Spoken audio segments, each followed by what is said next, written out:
দাঁড়াও, ভিডিওটা সামনে চলে এসে তাহলে দেখে যাও একবার আজকে কিসের বড়া বানিয়ে ফেলাম। Hey guys, welcome back to my channel পিয়ার সঙ্গে রান্নাঘর। তো চলুন আমি দেখিয়ে দিই আজকে আমি কিসের বড়া বানালাম। ও দেখে তো বুঝেই গেছো আমি কিসের বড়া বানাতে চলেছি। আজকে আমি বানাতে চলেছি কলার বড়া। এখানে আমি কী কী উপকরণ নিয়েছি আমি শুধু একটুখানি বলে দিই। চালের গুঁড়ো, ময়দা, সুজি আর চিনি নিয়ে নেবো। লবণটা এখানে দেখানো হয়নি। প্রথমে কলাটাকে আমি ভালো করে মিক্স করে নেবো। মিক্স করার পর এর মধ্যে আমি একে একে সব কিছু অ্যাড করবো। কী কী নিয়েছি? চিনি দেবে 4 চামচ, একটু মিষ্টিটা একটু বেশি দেবে, খেতে খুব সুন্দর লাগবে। আর ময়দা দেবে 3 চামচ, চালের গুঁড়ো দেবে 4 চামচ আর সুজি দেবে 6 চামচ। দিয়ে ভালো করে মিক্স করবে। মিক্স করার পর এবার এটার মধ্যে অ্যাড করবে লবণটা দিয়ে ভালো করে মেখে নেবে যতক্ষণ না একটু শক্ত শক্ত টাইপের হচ্ছে।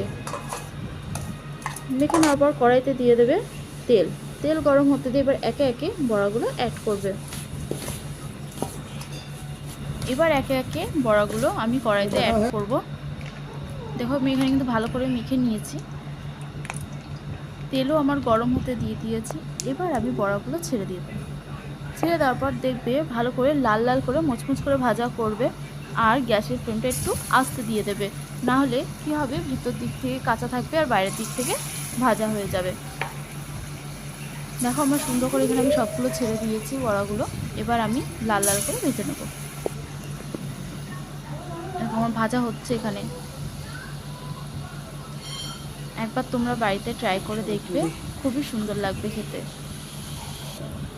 এখানে আমার তৈরি হয়ে গেল বড়া লাল লাল করে, সিম্পল একেবারে।